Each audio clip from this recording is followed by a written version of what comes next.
미국과 우크라이나가 히토류 등 광물 거래 협상에서 최종 합의에 이르렀다는 보도가 나오고 있습니다. 유럽 정치에까지 개입해온 일론 머스크가 정작 본인의 전기차 사업은 타격을 입고 있는 것으로 나타났습니다. 트럼프 행정부가 이민 세관 단속국 국장 직무 대행을 경질했습니다. 불체자 추방 속도가 너무 느리다는 이유에서입니다.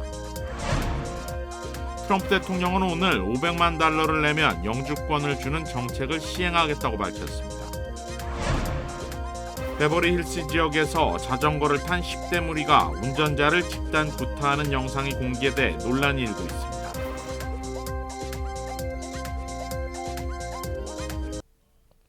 시청자 여러분 안녕하십니까? KBS 아메리카 뉴스입니다. 미국과 우크라이나가 히토류 등 광물 거래 협상에 최종 합의에 이르렀다는 보도가 나오고 있습니다. 김경수 기자가 전해드립니다. 미국이 전쟁 지원 대가로 요구한 우크라이나 광물 개발 지분 협상이 최종 단계에 접어들었습니다. 블룸버그 통신과 영국 파이낸셜 타임스는 우크라이나가 히토류와 석유 가스에 미국의 지분을 보장하고 공동 개발하는 데 합의했다고 보도했습니다. 소식통은 우크라이나 내각이 현지 시각 26일 미국과의 이른바 광물협정에 서명을 권고할 것이라고 말했습니다. 미국 백악관은 협정의 중요성은 거듭 강조하면서도 내용 공개에는 신중한 모습을 보였습니다. It's critical that this deal is signed. He expects President Zelensky to sign a deal. This is to recoup American tax dollars that have been funding Ukraine's national defense. 앞서 스콧 베센트 미국 재무부 장관은 젤렌스키 우크라이나 대통령을 만나 히토류 광물 등에 대한 50% 지분 등을 요구했지만 우크라이나가 거부하며 협정 체결로 이어지지 못했습니다. 우크라이나가 미국의 구체적 안전 보장을 명시해달라고 요청했기 때문입니다. 이후 양측은 경제협정을 통한 파트너십을 사실상의 안전 보장으로 간주하는 쪽으로 한 발씩 물러서며 최종 합의에 이른 것으로 보입니다. various other things, and he would like to come, and I understand it here to sign it. 트럼프는 미국이 우크라이나에 보낸 돈과 무기를 회수하면서 우크라이나의 경제 성장에도 도움이 될 것이라고 주장했습니다. 벼랑 끝에 몰린 우크라이나가 사실상 합의를 강요당했다는 평가 속에 이번 협정이 1차 대전 이후 패전국 독일에 배상금을 부과한 베르사유 조약보다 더 심하다는 비판도 나옵니다. 워싱턴에서 KBS 뉴스 김경수입니다. 유럽 정치에까지 개입해온 일론 머스크가 본인의 전기차 사업에서 타격을 입고 있는 것으로 나타났습니다. 보도에 박일중 기자입니다. 유럽에서 일론 머스크의 전기차 테슬라 판매량이 급감한 것으로 나타났습니다. 지난달 유럽에선 전기차 판매량이 1년 전보다 37% 급증했지만 테슬라 판매량은 절반 가까이로 떨어졌습니다. 특히 유럽 주요국에서의 판매가 저조했습니다.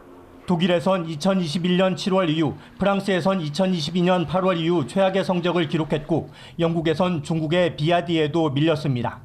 이에 따라 테슬라의 주가는 밤사이 8% 넘게 폭락했습니다.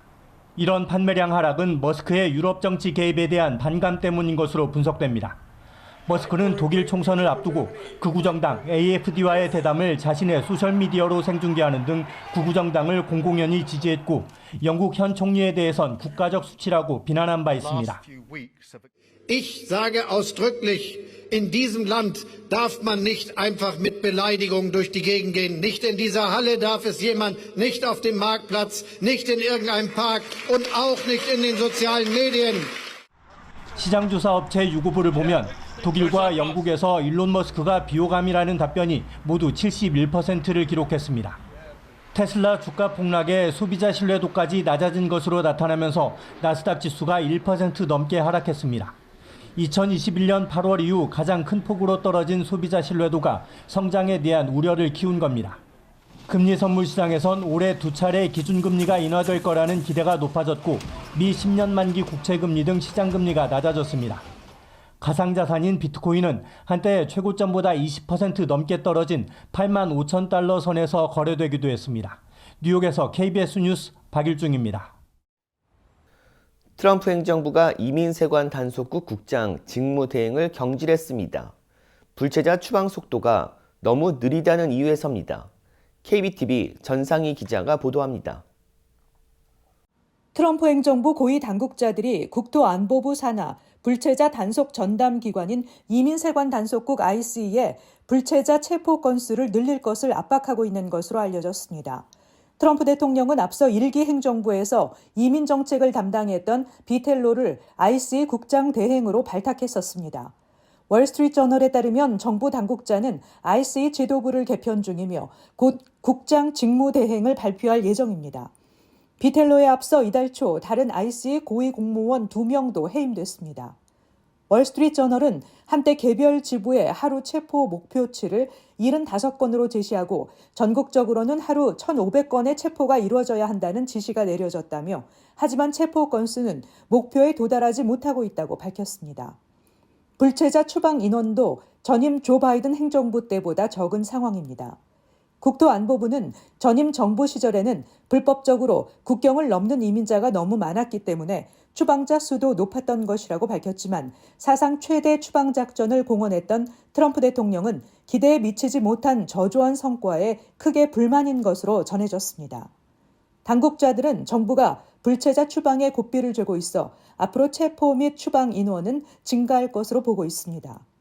범죄 기록이 없는 불체자를 더 쉽게 체포하고 추방하기 위한 방안도 마련 중입니다. 지난달 법무부는 ICE 요원이 이민법원에서 이민자를 체포할 수 있도록 허용하는 지침을 발표하기도 했습니다. 이와 함께 트럼프 행정부는 유명 방위 계약 업체로부터 대량 이민자 추방을 수행하기 위한 군사식 처리 캠프를 설립하라는 제안을 받은 것으로 알려졌습니다. 업체의 제안은 다양한 전략을 사용해 2026년 중간선거 전에 미국에서 불법 이민자 1,200만 명을 신속하게 추방하는 것을 목표로 합니다. 제안의 일환으로 계약업체는 일주일 이내에 가동될 수 있는 캠프를 건설하기에 적합한 군 기지 목록을 발표했습니다. 또 캠프 외에도 체포를 수행하기 위한 100대의 개인 비행기와 민간인으로 구성된 소규모 군대가 필요하다는 내용도 담고 있습니다.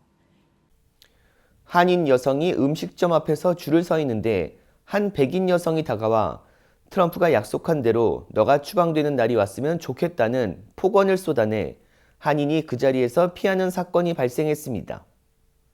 증오 사건 신고 접수와 퇴치운동 기관인 아텍의 증오를 멈춰라 단체는 캘리포니아주에서 접수된 실제 한인 피해 사례라고 밝히며 지난 2024년 대선에서 트럼프 대통령이 승리한 이후 반이민 정서가 다시 확산하면서 이번 한인 피해 사례와 같은 아시안 증오 사건이 전국적으로 크게 늘었다고 밝혔습니다. 이 단체가 발표한 보고서에 따르면 증오 발언이 가장 많았는데 올해 1월 접수된 아시안 대상 증오 발언 사건은 87,954건으로 지난해 11월보다 66%가 증가한 수치고 이 단체가 출범한 지난 2020년 이후 가장 많은 수치입니다. 폭력 위험도 급증하고 있는데 반아시안 폭력 위험은 지난해 11월 734건에서 12월 1164건으로 59% 늘었고 올해 1월에도 1099건으로 여전히 높은 수치를 유지하고 있다고 설명했습니다. 전문가들은 아시안 증오 범죄를 적극적으로 신고하고 지역사회 차원의 보호 조치가 강화돼야 한다고 촉구했습니다.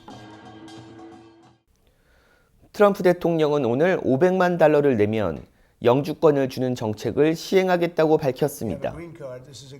트럼프 대통령은 오늘 백악관 직무실에서 행정명령에 서명한 후 우리는 골드카드를 판매할 것이며 우리는 그린카드에 약 $500만 가격을 책정할 것이라고 말했다고 AFP 통신 등이 보도했습니다. 트럼프 대통령은 영주권을 가리키는 그린카드를 골드카드라고 칭하며 약 2주 후부터 판매될 것이라고 밝혔습니다. 한편 트럼프 대통령은 미국의 투자이민 EB-5 제도를 폐지할 것이라고 하워드 너트닉 상무부 장관이 밝혔습니다. EB-5는 일자리를 창출하는 미국의 법인에 일정 금액 이상을 투자하는 외국인에게 영주권을 주는 제도입니다. 베버리힐스 지역에서 자전거를 탄 10대 무리가 운전자를 집단 구타하는 영상이 공개돼 논란이 되고 있습니다. 윤범수 기자가 보도합니다. 교차로 한복판에서 자전거를 탄 청소년들이 한 명의 남성을 집단으로 폭행하는 장면이 포착됐습니다. 발로 차고 주먹으로 때리는 공격이 이어졌고 빨간 티셔츠를 입은 남성이 완전히 바닥에 쓰러진 뒤에도 가해자들은 남성을 발로 짓밟기까지 합니다. 남성이 더 이상 저항하지 못하자 10대 무리는 그때서야 자전거를 타고 현장을 급히 떠났습니다. 사건은 LA 한인타운 서쪽으로 4마일가량 떨어진 지역 베벌리힐스 인근 교차로에서 벌어졌습니다. 20-30명의 10대 무리가 자전거로 도로를 막으며 통행을 방해하던 중 지나가던 차량 운전자와 시비가 붙었습니다. 이 과정에서 일부가 차량을 공격했고 운전자가 차에서 내리자 집단 폭행이 시작됐습니다. 해당 영상이 소셜미디어에서 빠르게 퍼지자 LAPD도 직접 영상을 올리고 수사에 나섰습니다. 경찰에 따르면 폭행을 당한 남성은 20대 후반의 전직 군인으로 얼굴이 부어오르고 전신에 심한 타박상을 입었지만 병원으로 이송을 거부하고 현장을 떠났습니다. 경찰은 최소 10명 이상이 폭행에 가담했으며 대부분 16살에서 18살 사이 청소년들로 파악하고 확보된 영상을 토대로 신원을 추적 중입니다. 사건 지역을 관할하는 오지구 KT 야로슬라브스키 LA 시의원은 성명을 내고 이러한 폭력 행위는 용납할 수 없다며 LAPD의 적극적인 수사를 촉구했습니다. 또 이번 사건이 증오범죄에 해당하는지는 확인되지 않았지만 가해자들의 철저한 책임을 묻기 위해 주민들의 적극적인 제보와 협력을 당부했습니다. 한편 청소년과 운전자 사이에서 벌어지는 이른바 로드레이지는 이번만이 아닙니다. 지난달에도 올림픽 블루버드와 사우스 림파워 블루버드 인근 도로에서 자전거를 탄 수십 명이 통행을 막자 격분한 차량 운전자가 자전거 사이로 과속 질주하는 장면이 목격됐으며 이후 분노한 청소년들이 주차장에서 해당 운전자를 폭행하고 차량을 부수는 일도 있었습니다. 경찰은 지난해 세븐일레븐 등 소매업소들을 강탈했던 이른바 플래시몹 범죄 역시 젊은이들의 집단 과격 행동의 사례라고 설명하고 범죄에 연루된 집단 행동에 대해 관용 없이 처벌할 것이라고 경고했습니다.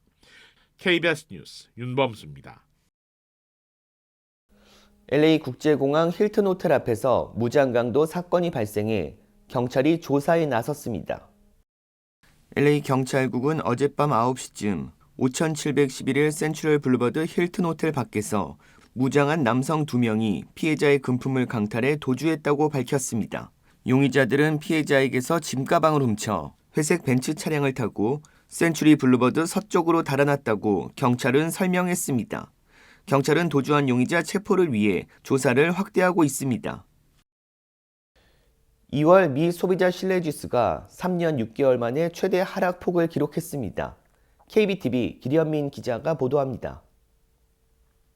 미국의 2월 소비자 신뢰지수가 3년 6개월 만에 최대폭으로 하락했습니다. 오늘 발표된 2월 미국 소비자 신뢰지수는 98.3을 나타내며 전월에 기록했던 105.3점 대비 7포인트 하락했습니다. 7포인트의 하락률은 2021년 8월 이후 3년 반 만에 최대폭으로 하락한 것입니다. 이는 국민들이 경기에 대해 낙관하지 않고 있다는 증거로 전문가 예상치 103을 크게 하회한 것입니다. 오늘 소비자 신뢰지수를 발표한 컨퍼런스 보드는 특히 사업과 고용시장에 대한 기대지수가 9포인트 넘게 하락하면서 72.9를 기록했다며 이는 소비자들은 경기에 대해 부정적으로 전망하는 것을 의미한다고 전했습니다. 전문가들은 노동자들이 인플레이션으로 물가가 오른 상태에서 트럼프 대통령의 관세 정책으로 인해 소비자들이 타격을 입을 것을 우려하고 있는 것으로 파악된다고 전했습니다. 한마디로 트럼프 대통령의 관세 정책이 상대국뿐만 아니라 미국 내 소비자에게도 걱정거리로 자리 잡고 있다는 분석입니다. 이 같은 소비자 신뢰지수 하락은 트럼프 관세 정책에서 부담을 안겨줄 것으로 보입니다. 또 연방준비제도가 향후 금리를 인하할지 동결할지 고심 중인 상황에서 관세 부과에 따른 물가 상승 우려가 높아지고 있습니다. 특히 소비자들은 계란 가격 급등으로 인해 제빵, 제과 관련 가격이 줄줄이 상승하면서 소비 심리도 위축되고 있는 것으로 드러났습니다. KBTV 뉴스 길예민입니다. 커피 체인점 스타벅스가 대대적인 구조조정에 나서며 인기가 없는 메뉴는 줄이겠다고 밝혔습니다. LA타임스는 스타벅스 내부 직원들에게 구조조정에 들어간다는 사실을 알렸다고 보도했습니다. 스타벅스는 직원들에게 보낸 이메일에서 약 1,100여 명 정도가 회사를 나가게 될 것이라며 구조조정에 들어갈 계획을 밝힌 것으로 나타났습니다. 해고되는 직원들에게는 그 사실을 개별적으로 오늘 중 통보할 예정이라고 덧붙였습니다. 브라이언 니콜 스타벅스 CEO는 구조조정에 대해 회사 운영을 간소화하는 작업의 일환이라고 전했습니다. 스타벅스는 전 세계적으로 36만여 명의 직원이 있는데 바리스타들은 해고 대상이 아니라고 강조하며 16,000명에 달하는 기업 지원 직원들이 정리된다고 언급했습니다. 한편 스타벅스는 오는 3월 4일부터 인기가 없는 기존 음료 13개를 퇴출할 예정으로 일부 음료와 브랜디드 프라푸치노 음료도 사라질 전망이고 자주 구매되지 않거나 만들기 어려운 음료가 대상이 될 것이라고 설명했습니다. LA 한인회는 오는 토요일 제106주년 3.1절을 기념해 애국단체들과 함께 연합행사를 개최한다고 밝혔습니다. LA 한인회는 오늘 애국단체들과 기자회견을 통해 오는 토요일 3.1절 기념식을 애국단체들과 함께 연합행사로 준비하고 있다고 밝혔습니다. 저희 이번에 한인회에서는 여러 단체들과 같이 협업을 해서 교육적으로나 모든 면에서 멋있는 행사로 뜻있는 행사로 준비를 하려고 합니다. LA 한인회와 애국단체들은 이번 3.1절 행사에서 정치인 축사 등을 거의 제외한 문화 공연 중심으로 진행되고 106주년 3.1절 행사를 통해 앞으로 차세대들이 이어갈 수 있도록 참여 기회를 대폭 늘렸다고 설명했습니다. 애국 정신들을 이어주기 위한 개성 사업으로 꾸준히 하기 위해서 이번에는 청소년들이 약 200여 명이 참석을 하고요. 그리고 이제 기성세대들이 약 250여 명 이런 식으로 저희가 예산안을 편성했습니다. 공연도 있고 또 기념식도 있고 하니까 일반 우리 교포들이 다 같이 오셔서 공연도 보시고 또 우리나라가 어떻게 3.1절 행사를 어떻게 하는가 하는 것도 좀 보시고 이렇게 해서 많이 참여했으면 좋겠습니다. 3.1절 기념식은 3월 1일 로즈데일 공원 묘지에서 독립운동가와 애국선조들에게 헌화를 시작으로 오전 11시 남가주 새누리교회에서 106주년 연합기념식이 개최됩니다. 한인 연합단체들은 청소년들에게는 도시락과 한인들에게는 쌀도 선물로 준비하고 있다며 많은 한인들의 참여를 당부했습니다. 제33대 샌프란시스코 베이 지역 한인회 김한일 회장이 지난 22일 초청 인사와 지역 한인 200여 명이 참석한 가운데 취임식을 열고 공식 활동을 시작했습니다. 김한일 회장은 32대에 이어 33대에도 회장으로 당선되며 샌프란시스코 베이 지역 한인회 역사상 처음으로 연임에 성공했습니다. 이날 취임식에는 샌프란시스코 시장도 참석해 샌프란시스코 베이 지역 한인회 역사상 처음으로 현직 시장이 참석해 축사를 하는 등 한인회는 물론 한인사회 위상이 크게 높아졌다고 한인회는 설명했습니다. 한편 샌프란시스코와 서울은 자매도시로 오세훈 서울특별시장을 비롯해 우원식 한국 국회의장과 미주지역 한인 정치인들이 김한일 회장의 취임을 축하했습니다. 김한일 회장은 지난 32대 임기 동안 100년이 지난 한인회가 내 개보수 공사를 위해 $400만 후원금을 모금해 성공적으로 한인회관을 변모시켰고 한국과의 경제, 문화 등 다양한 교류를 통해 우호 협력을 강화했다는 평가를 받고 있습니다. 김 회장은 33대 임원 이사들과 함께 더욱 활발한 활동을 다짐했습니다. 윤석열 대통령에 대한 탄핵 심판 변론이 종결됐습니다. 자세한 소식 최유경 기자가 전합니다. 비상계엄 선포 84일 만에 윤석열 대통령에 대한 탄핵 심판 변론이 종결됐습니다. 피청구인 윤 대통령은 직접 준비한 원고로 1시간 넘게 최종 의견을 진술했습니다. 윤 대통령은 비상계엄이 망국적 위기 상황을 알리려는 대국민 호소였다는 점을 재차 강조했습니다. 군의 임무를 경비와 질서 유지로 제한했고 일반 시민 피해도 전혀 없었다는 겁니다. 국회의원을 체포하거나 끌어내라고 한 적도 없다고 했습니다. 무력으로 국민을 억압하는 계엄이 아니라 계엄의 형식을 빌린 대국민 호소입니다. 계엄의 배경으론 야당을 지목했습니다. 간첩법 개정에 반대하고 핵심 국방 예산을 삭감해 국가 위기 상황을 초래했다는 겁니다. 2년 반 동안 줄탄핵으로 정부 기능을 마비시켜 왔다고도 했습니다. 2시간 반짜리 비상계엄과 정부 출범 이후 2년 반 동안 줄 탄핵, 입법 예산 폭거로 정부를 마비시켜온 거대 야당 가운데 어느 쪽이 상대의 권능을 마비시키고 침해한 것입니까? 자신이 직무에 복귀하면 또다시 계엄을 선포할 거란 일각의 주장에 대해선 터무니없는 이야기라고 일축했습니다. 그러면서 남은 임기에 연연하지 않고 개헌을 추진하겠다고 선언했습니다. 개헌과 정치 개혁을 마지막 사명으로 생각하여 87 체제 개선에 최선을 다하고 싶습니다. 윤 대통령은 마지막으로 계엄 과정에서 국민들에게 혼란과 불편을 끼친 점은 진심으로 죄송스럽게 생각한다고 말했습니다. 다만 이미 많은 국민과 청년들이 상황을 직시하고 있으니 계엄의 목적은 상당 부분 이뤘다고 평가했습니다. 윤 대통령은 최후 진술에서 거대 야당을 44차례, 간첩을 25차례 언급했고 죄송과 송구를 각각 2차례, 1차례 언급했습니다. KBS 뉴스 최혜경입니다.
KBS 아메리카 뉴스 마칩니다. 시청해 주셔서 고맙습니다.